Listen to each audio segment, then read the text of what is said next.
ವಿದ್ಯಾಕಾಶಿ ಧಾರವಾಡದಲ್ಲಿ ನಡೆದ ಬೃಹತ್ ಪ್ರತಿಭಟನೆ ತೀವ್ರ ಸ್ವರೂಪ ಪಡೆದುಕೊಂಡಿದೆ. ಉದ್ಯೋಗಾಕಾಂಕ್ಷಿಗಳ ಆಕ್ರೋಶಕ್ಕೆ ರಾಜ್ಯ ಸರ್ಕಾರ ಶೇಕ್ ಆಗಿದೆ. ವಿದ್ಯಾರ್ಥಿಗಳ ಪವರ್ ಎಂತದ್ದು ಅನ್ನೋದನ್ನ ಮತ್ತೊಮ್ಮೆ ತೋರಿಸಿದ್ದಾರೆ. ಧಾರವಾಡದಲ್ಲಿ ನಡೆದ ಬೃಹತ್ ಪ್ರತಿಭಟನೆ ಇಡೀ ರಾಜ್ಯವನ್ನೇ ಮತ್ತೊಂದು ಬಾರಿ ಧಾರವಾಡದತ್ತ ನೋಡುವ ಹಾಗೆ ಮಾಡಿದೆ. ಶ್ರೀನಗರದಿಂದ ಆರಂಭವಾದ ಪ್ರತಿಭಟನಾ ಮೆರವಣಿಗೆಯಲ್ಲಿ ಸಾವಿರಾರು ಸಂಖ್ಯೆಯಲ್ಲಿ ಉದ್ಯೋಗಾಕಾಂಕ್ಷಿಗಳು ಭಾಗವಹಿಸಿ ಸರ್ಕಾರದ ವಿರುದ್ಧ ಧಿಕ್ಕಾರ ಕೂಗಿದ್ರು. ಮಿಚಿಗನ್ ಕಾಂಪೌಂಡ್ ಹತ್ತಿರ ಧಾವಿಸಿ ಪ್ರತಿಭಟನಾಕಾರರನ್ನ ಪೊಲೀಸರು ನಿಯಂತ್ರಿಸಲು ಹರಸಾಹಸ ಪಟ್ಟಿದ್ದಾರೆ. ಈ ವೇಳೆ ಕೆಲವರು ಬ್ಯಾನರ್ ಹರಿದು ಬೆಂಕಿ ಹಚ್ಚಿದ್ದು ಘಟನೆ ನಡೆದಿದ್ದು, ಇನ್ನು ಕೆಲವರು ಪೊಲೀಸರ ಜೊತೆ ವಾಗ್ವಾದಕ್ಕೆ ಇಳಿದಿದ್ದಾರೆ. ಪರಿಸ್ಥಿತಿ ಕೆಲಕಾಲ ಪೊಲೀಸರ ಕೈ ಮೀರಿ ಹೋದಂತಾಯಿತು. ಬಿಜೆಪಿಯಿಂದ ಕರೆಯಲಾಗಿದ್ದ ಈ ಪ್ರತಿಭಟನೆಯಲ್ಲಿ ವಿಪಕ್ಷ ನಾಯಕ ಆರ್ ಅಶೋಕ್, ಛಲವಾದಿ ನಾರಾಯಣಸ್ವಾಮಿ ಹಾಗೂ ಶಾಸಕ ಅರವಿಂದ್ ಬೆಲ್ಲದ ಭಾಗವಹಿಸಿದ್ರು. ವೇದಿಕೆ ಕಾರ್ಯಕ್ರಮದಲ್ಲಿ ರಾಜ್ಯ ಸರ್ಕಾರದ ವಿರುದ್ಧ ತೀವ್ರ ವಾಗ್ದಾಳಿ ನಡೆಸಿ ಉದ್ಯೋಗಕ್ಕೆ ಕರೆಯದೇ ಇದ್ದರೆ ಪಾದಯಾತ್ರೆ ಮಾಡುವ ಎಚ್ಚರಿಕೆ ನೀಡಿದ್ರು.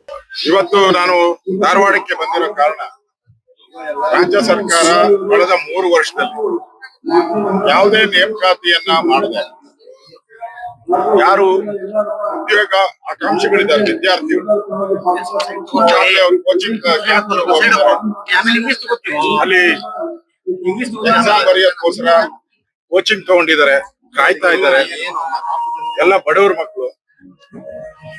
ಕಳೆದ 3 ವರ್ಷದಿಂದ ಇವರ ಯೋಗ್ಯತೆಗೆ, ಸಿದ್ದರಾಮಯ್ಯನವರ ಕಾಂಗ್ರೆಸ್ ಸರ್ಕಾರದ ಯೋಗ್ಯತೆಗೆ ಒಬ್ಬರನ್ನ ಅಪಾಯಿಂಟ್ಮೆಂಟ್ ಮಾಡಿಲ್ಲ. ಇಷ್ಟೊತ್ತಿಗೆ ಖಾಲಿ ಇರುವಂತದ್ದು 2.5 ಲಕ್ಷ, 2,84,000 ಖಾಲಿ ಇರೋದು. ಫೈನಾನ್ಸ್ ಡಿಪಾರ್ಟ್ಮೆಂಟ್ ಅವರು 65,000ಕ್ಕೆ ಕ್ಲಿಯರೆನ್ಸ್ ಕೊಟ್ಟಿದ್ದಾರೆ. ಕೊಟ್ಟು 6 ತಿಂಗಳಾಯ್ತು. ಮಾಡಿ ಅಪಾಯಿಂಟ್ಮೆಂಟ್ ಮಾಡ್ತಾ ಇಲ್ಲ. ಯಾಕೆ ಅಂದ್ರೆ ಸರ್ಕಾರದಲ್ಲಿ ಹಣ ಇಲ್ಲ. ಇಷ್ಟು ಅಪಾಯಿಂಟ್ಮೆಂಟ್ ಮಾಡ್ಬಿಟ್ರೆ ಸಂಬಳ ಕೊಡಕ್ಕೆ ಮಾತ್ರ ದುಡ್ಡಿದ್ ಕಾರಣ ಇಲ್ಲ ಅಂದ್ರೆ ಮೀನಾವೇಶ ಯಾಕೆ ವಿದ್ಯಾರ್ಥಿಗಳ ಜೀವನ. ಈಗ ಅವ್ರು ಹೇಳ್ತಾರೆ ಉದ್ಯೋಗ ಖಾತರಿ, ಕೇಂದ್ರ ಸರ್ಕಾರ ಏನ್ ಉದ್ಯೋಗ ಖಾತರಿ ತಂದಿದೆ 60-40% ಅದನ್ನ ವಿರೋಧ ಮಾಡ್ತಾ ಇದೆ. ಯಾಕೆ 40% ಇವ್ರು ಕೊಡ್ಬೇಕು ಅಂತ. ಇಲ್ಲಿ ಇವ್ರದೇ ಸರ್ಕಾರ, ಇವರೇ ನೇಮಕಾತಿ ಮಾಡ್ಬೇಕು. ಕೇಂದ್ರ ಸರ್ಕಾರದ ಅನುಮತಿ ಏನ್ ಬೇಕಿಲ್ಲ. ಇಲ್ಲಿ ಉದ್ಯೋಗ ಕೊಡಲ್ಲ, ಅಲ್ಲಿ ಮಾತ್ರ ಡೆಲ್ಲಿಯಲ್ಲಿ ಉದ್ಯೋಗ ಖಾತ್ರಿ ಯೋಜನೆಗೆ ರಾಷ್ಟ್ರವ್ಯಾಪಿ ವಿರೋಧ ಮಾಡ್ತಾರೆ. ಹೇಳ್ತಾ ಇರೋದು ಎಡಬಿಡಂಗಿ ಕಾಂಗ್ರೆಸ್ ಅವರು ಇವತ್ತು ಇಷ್ಟೊಂದ್ ಜನ ರೊಚ್ಚಿಗೆದ್ದಿದ್ದಾರೆ. ಪರ್ಮಿಷನ್ ಕೊಡ್ತಾ ಇಲ್ಲ. ಕಳೆದ 6 ತಿಂಗಳಿಂದ ಇವರು ಪ್ರತಿಭಟನೆ ಮಾಡಕ್ಕೂ ಅವಕಾಶ ಕೊಟ್ಟಿಲ್ಲ. ಇದು ತಾಳ್ಮೆ ಕಟ್ಟಿ ಹೊಡೆದೋಗಿದೆ. ಹೌದು, ವಿದ್ಯಾರ್ಥಿಗಳಲ್ಲ, ಅವ್ರ ಜೀವನ ಭವಿಷ್ಯ ಅಲ್ಲ ಇದು. ಇವತ್ತು ಸರ್ಕಾರ ಹೇಳ್ಬೇಕು, ಒಂದು ಶ್ವೇತಪತ್ರ ಹೊರಡಿಸಿ ಸರ್ಕಾರದ ಖಜಾನೆ ಇಲ್ಲ ದುಡ್ಡು, ಬಂದ ಮೇಲೆ ನಾವು ಮಾಡ್ತೀರಿ ಅದಾದ್ರೂ ಹೇಳಿ. ನಿಮ್ ಯೋಗ್ಯತೆ ಗೊತ್ತಾಗ್ತಾ ಜನಕ್ಕೆ, ನೀವ್ ಹೇಳ್ತಾನೂ ಇಲ್ಲ. ಮಾಡ್ತೀರಿ ಕಾಂಗ್ರೆಸ್ ಕಾಂಗ್ರೆಸ್ ನಾಯಕರ ಪ್ರಶ್ನೆ ಏನು ಅಂದ್ರೆ 2019 ಅವರೇ ಸರ್ಕಾರ ಎಷ್ಟು ಮಾಡಿದ್ರು ಉದ್ಯೋಗ ಎಷ್ಟು ಮಾಡ್ತಾರೆ. ನನ್ನ ಖಾತೆಯಲ್ಲಿ ರೆವಿನ್ಯೂ ಇಲಾಖೆಯಲ್ಲಿ ತಹಸೀಲ್ದಾರ್ನ ನೇಮಕ ಮಾಡಿದ್ದೀನಿ, AC ನೇಮಕ ಮಾಡಿದ್ದೀನಿ, ವಿಲೇಜ್ ಅಕೌಂಟೆಂಟ್ ಸಾವಿರಾರು ಜನ. ಏನು ಇಂಟರ್ವ್ಯೂ ಇಲ್ಲ, ಮಾರ್ಕ್ಸ್ ಮೇಲೆ ಜಿಲ್ಲಾಧಿಕಾರಿಗಳಿಗೆ ಅಧಿಕಾರ ಕೊಟ್ಟೆ ಸಾವಿರಾರು ಜನ ನೇಮಕ ಮಾಡಿದ್ದೀನಿ. ನೇಮಕ ಮಾಡಿರೋದು ತಗೊಳ್ಳಿ. 2019ರಿಂದ ಎಷ್ಟು ಜನ VAಗಳನ್ನ ನಾನು ನೇಮಕ ಮಾಡಿದ್ದೀನಿ, ಎಷ್ಟು ಜನ ತಹಸೀಲ್ದಾರ್, ಎಷ್ಟು ಜನ AC ನೇಮಕ ತಗೊಳ್ಳಿ. ಸರ್, ಈಗ ಮುಂದೆ ಪ್ರತಿಭಟನೆ ಯಾವ ರೀತಿ ಸರ್ಕಾರದ ವಿರುದ್ಧ ಮತ್ತೆ ಯಾವ ರೀತಿ ನಾವು ಸರ್ಕಾರಕ್ಕೆ ಹೇಳುವಂತದ್ದು ಕೂಡಲೇ ನೇಮಕಾತಿ ಶುರು ಮಾಡಿ. ಈಗೇನ್ ಫೈನಾನ್ಸ್ ಅವರು 65,000 ಕೊಟ್ಟಿದ್ದಾರೆ, ಶುರು ಮಾಡಿ. ಶುರು ಮಾಡಕ್ಕೆ ಏನ್ ಪ್ರಾಬ್ಲಮ್? ಉಳಿದಂತ ನೇಮಕಾತಿನ ಮಾಡಿ. ಏನ್ ಹೇಳ್ತಾ ಇದ್ರು ಮುಖ್ಯಮಂತ್ರಿ? ಹಂತವಾಗಿ ಅಂತ. ಹಂತ ಅಂದ್ರೆ ಏನು? ಒಂದ್ ಹಂತದಲ್ಲಿ ನಾವು 1 ಲಕ್ಷ ಮಾಡ್ತೀರಿ, 2ನೇ ಹಂತದಲ್ಲಿ ಇನ್ನೊಂದು 1 ಲಕ್ಷ ಮಾಡ್ತೀವಿ ಹೇಳ್ಬೇಕಲ್ಲ. ಅದನ್ನ ನೇಮಕಾತಿ ಆಗ್ತಿಲ್ಲ ಅಂತ ಚರ್ಚೆ ಆಯ್ತು ಸರ್. ಅಲ್ಲ, ಕಾಂಗ್ರೆಸ್ ಅವರು ಇದನ್ನ ಚರ್ಚೆಯೇ ಸರಿ ಇಲ್ಲ. ಇವತ್ತು DK ಶಿವಕುಮಾರ್ ಹೇಳಿದಾರಂತೆ ರಾಜಕೀಯ ಪ್ರೇರಿತ. ಇದ್ರಲ್ಲಿ ಏನೈತೆ ರಾಜಕೀಯ? ನೇಮಕಾತಿ ಮಾಡು ಅಂತ ಹೇಳೋದು ರಾಜಕೀಯನ? ಇವರು ನಮ್ ಸರ್ಕಾರ ಇದ್ದಾಗ ಫ್ರೀಡಂ ಫೈಟ್ ಅಲ್ಲಿ, ಫ್ರೀಡಂ ಪಾರ್ಕ್ ಅಲ್ಲಿ ಎಷ್ಟು ಪ್ರತಿಭಟನೆಗೆ ಹೋಗಿದ್ದಾರೆ? ಅವಾಗ ಜ್ಞಾನ ಇರ್ಲಿಲ್ವಾ ನಿಮ್ಗೆ? ನಾವ್ ಮಾಡಿದ್ರೆ ರಾಜಕಾರಣ, ನೀವು ಹೋಗಿ ಪ್ರತಿಭಟನೆ ಪಾಲ್ಗೊಂಡಿದ್ದು ಅವಾಗ ಏನಂತ ಹೇಳ್ತೀರಾ? ನೀವು ನೇಮಕಾತಿ ಮಾಡಿಲ್ಲ ಅಂದ್ರೆ ಇಡೀ ಕರ್ನಾಟಕದಲ್ಲಿ ಯುವಕರು ಒಂದ್ ರೀತಿ ಹೋರಾಟಕ್ಕೆ ಬೀದಿಗಿಳಿತಾರೆ, ದೊಡ್ಡ ಹೋರಾಟ ಆಗ್ತದೆ. ಅದನ್ನ ತಡ್ಕೊಳಕ್ಕೆ ಕಾಂಗ್ರೆಸ್ಗೆ ಶಕ್ತಿ ಇಲ್ಲ. ನೀವು ರಾಜ್ಯದ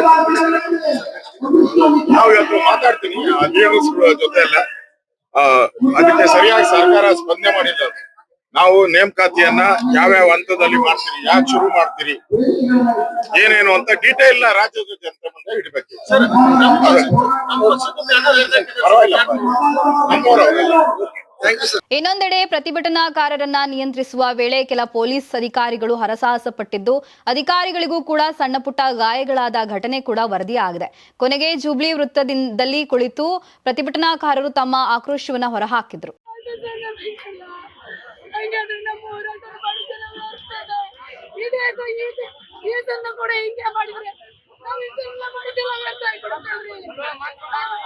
ಈಗೇನ್ ಬಿಸಿ ಅವ್ರು ಏನಂದ್ರಿ? ಈಗ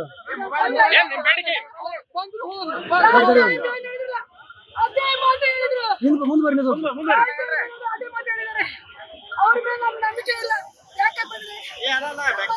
ಬರ್ರಿ, ಮುಂದೆ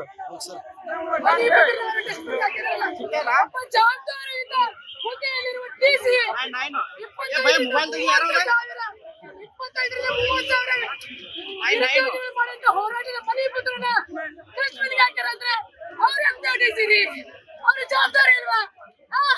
ಅವ್ರ ಜವಾಬ್ದಾರಿ ಇಲ್ವಾ? ನಮ್ಮ ಕಷ್ಟ ನಮ್ಮ ಸಂತ ಯಾರು ಕೇಳ್ಬೇಕು? ನಿರುದ್ಯೋಗಿಗಳು ಸಾಯ್ತಾ ಇದ್ದಾರೆ, ನಿರುದ್ಯೋಗಿಗಳು ಸಾಯ್ತಾ ಇದ್ದಾರೆ. ಅವ್ರ ಅಪ್ಪ ಅಪ್ಪನ ಕೇಳೋರು ಯಾರು? ನಾವೇನ್ ಸ್ವಾಮಿ ನಿಮ್ ಪಕ್ಷದಾಗ ಸ್ಥಾನ ಕೊಡ್ರಿ, ನಮಗೇನು ಮಿನಿಸ್ಟರ್ಗಿರಿ ಕೊಡ್ರಿ ಅಂತ ಕೇಳಕತ್ತಿಲ್ಲ. ನಾವು ಓದಿದಂತ ಓದಿಗೆ ಒಂದು ಸರಿಯಾದ ಬೆಲೆ ಕೊಡ್ರಿ, ಕಾಲ್ಫಾರ್ಮ್ ಮಾಡ್ರಿ, ಸರಿಯಾಗಿ ಕಾಲ್ಫಾರ್ಮ್ ಮಾಡ್ರಿ. ಸಾವಿರಾರು ಹುದ್ದೆಗಳು ಖಾಲಿ ಬಿದ್ದಾವ್. ಒಬ್ಬ ಸರ್ಕಾರಿ ನೌಕರನ ಮೇಲೆ ಎಷ್ಟೋ ಕೆಲಸದ ಹೊರೆ ಐತಿ. ಆ ಹೊರೆಯನ್ನು ತಗ್ಸಕ್ಕೋಸ್ಕರ ನೀವು ನಿಜವಾಗಿ ಕಾಲ್ಫಾರ್ಮ್ ಮಾಡ್ಕೊಳ್ಳೇಬೇಕು. ನೀವು ಮಾಡ್ಲಾರ್ದ ಕೇವಲ ನಿಮ್ಮ ಕುರ್ಚಿಯನ್ನ ಉಳಿಸ್ಕೊಳ್ಳೋಕೋಸ್ಕರ ಕಾಲ ದೂಡಕತ್ತೀರಿ. ಸಿದ್ದರಾಮಯ್ಯ ಅವರೇ ನಿಮ್ಮ ಬಗ್ಗೆ ಅಪಾರವಾದ ಅಭಿಮಾನ ಇತ್ತು. ನಿಮ್ಮ ಸರ್ಕಾರ ಬರಕ್ಕೆ ಕಾರಣನೇ ಯುವ ಶಕ್ತಿ. ಯಾಕಂದ್ರೆ ಬಿಜೆಪಿ ಸರ್ಕಾರ ಇದ್ದಾಗ ಹೋರಾಟ ಮಾಡಿ ನಿಮ್ಮನ್ನು ತಂದೋರ ಇವರು. ಇದು ಅದೇ ಯುವಕರಿಗೆ ನೀವು ಮಣ್ಣು ಕೊಡಕ್ ನಿಂತೀರಿ. ಇಷ್ಟು ವರ್ಷ ಆಯ್ತು ನೀವು ಬಂದು ಇನ್ನ ಮಟ್ಟ ಒಂದು ಕಾಲ್ಫಾರ್ಮ್ ಮಾಡಕತ್ತಿಲ್ಲ. ಬರೀ ಕೇಳಿದ್ರೆ ಮಾಡ್ತೇವೆ ಮಾಡ್ತೇವೆ ಮಾಡ್ತೇವೆ. ಪ್ರತಿಯೊಬ್ಬ ವಿದ್ಯಾವಂತ ಯುವಕ ತಮ್ಮ ಅಪ್ಪ ಅಮ್ಮನ ಕನಸು ಈಡೇರಿಸಂತ ಇಲ್ಲಿ ಬಂದಾನ. ಒಬ್ಬ ವಿದ್ಯಾವಂತ ಯುವಕ ಧಾರವಾಡದಾಗ ನೆಲೆಸ್ಬೇಕಂದ್ರೆ ತಿಂಗಳ ಇಲ್ಲಂದ್ರೆ 5,000 ರಿಂದ 10,000 ರೂಪಾಯಿ ಖರ್ಚು ಐತ್ರಿ. ಎಷ್ಟೋ ಮಂದಿ ಮಾನಸಿಕವಾಗಿ ಜರ್ಜರಿತರಾಗ್ಯಾರ. ಮೊನ್ನೆ ಒಂದ್ ಸರ್ವೆ ಹೇಳ್ತೈತಿ, ಡಿಪ್ರೆಷನ್ ಗೆ ಮೂಲ ಕಾರಣ ಕಾಂಪಿಟೇಟಿವ್ ಎಕ್ಸಾಮ್ಸ್ ಅಂತ. ಯಾಕಂದ್ರೆ ಓದ್ತಾನ್ರಿ, ಕುಂತ ಓದ್ತಾನೆ 7 ತಾಸು 8 ತಾಸು ಲೈಬ್ರರಿ ಕುಂತ ಓದ್ತಾನೆ. ಅವ್ನು ಓದಿಗೆ ಬೆಲೆ ಇಲ್ಲ ಅಂದ್ರೆ ಮತ್ತೆ ಯಾಕ್ರಿ ಓದ್ಬೇಕು ಇಲ್ಲಿ ಬಂದು?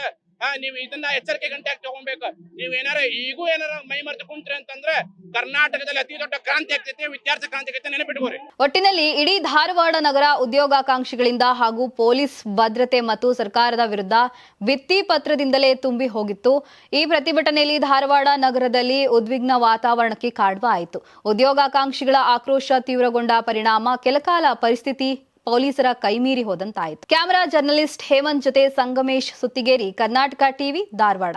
Karnataka TV leader awards 2025 best MLA nomination Kittur Karnataka ವಿಭಾಗ ಬಸನಗೌಡ ಪಾಟೀಲ್ ಯತ್ನಾಳ್ ವಿಜಯಪುರ ಕ್ಷೇತ್ರ, ನಿಖಿಲ್ ಕತ್ತಿ ಹುಕ್ಕೇರಿ ಕ್ಷೇತ್ರ, ಚಂದು ಲಮಾಣಿ ಶಿರಹಟ್ಟಿ ಕ್ಷೇತ್ರ, ಕೋನಾರೆಡ್ಡಿ ನವಲಗುಂದ ಕ್ಷೇತ್ರ, ಗಣೇಶ ಹುಕ್ಕೇರಿ ಚಿಕ್ಕೋಡಿ ಸದಲಗ ಕ್ಷೇತ್ರ, ಅರವಿಂದ ಬೆಲ್ಲದ್ ಹುಬ್ಬಳ್ಳಿ ಧಾರವಾಡ ಪಶ್ಚಿಮ ಕ್ಷೇತ್ರ, ಅಶೋಕ್ ಪಟ್ಟಣ್ ರಾಮದುರ್ಗ ಕ್ಷೇತ್ರ, ಯಶವಂತ ರಾಯಗೌಡ ಪಾಟೀಲ್ ಇಂಡಿ ಕ್ಷೇತ್ರ, ಶ್ರೀನಿವಾಸ ಮಾನೆ ಹಾನಗಲ್ ಕ್ಷೇತ್ರ, ಸಿದ್ದು ಸವದಿ ತೇರದಾಳ ಕ್ಷೇತ್ರ, ಪ್ರಕಾಶ್ ಕೋಳಿವಾಡ ರಾಣೆಬೆನ್ನೂರು ಕ್ಷೇತ್ರ, ಭೀಮನಗೌಡ ದೇವರ ಹೆಪ್ಪರಗಿ ಕ್ಷೇತ್ರ. ಕರ್ನಾಟಕ ಟಿವಿ ವಾಟ್ಸ್ಆಪ್ ಚಾನೆಲ್ ಮೂಲಕ ವೋಟ್ ಮಾಡಿ ಹಾಗೂ ಇವರಲ್ಲಿ ಬೆಸ್ಟ್ ಎಂಎಲ್ಎ ಯಾರು ಕಮೆಂಟ್ ಮಾಡಿ. ನೀವು ಸಣ್ಣ ಆಗ್ಬೇಕಲ್ವಾ? ಅದು ಒಂದು ಉತ್ತಮ ಆಹಾರದಿಂದ ಸಣ್ಣ ಆಗ್ಬೇಕಲ್ವಾ? ಪ್ರತಿದಿನ ನಮ್ಮ ಜೀನಿ ಸ್ಲಿಮ್ ನ ಯೂಸ್ ಮಾಡಿ ಯಾವುದೇ ಸೈಡ್ ಎಫೆಕ್ಟ್ ಇಲ್ದಂಗೆ ನೀವು ಸಣ್ಣ ಆಗ್ತೀರಾ.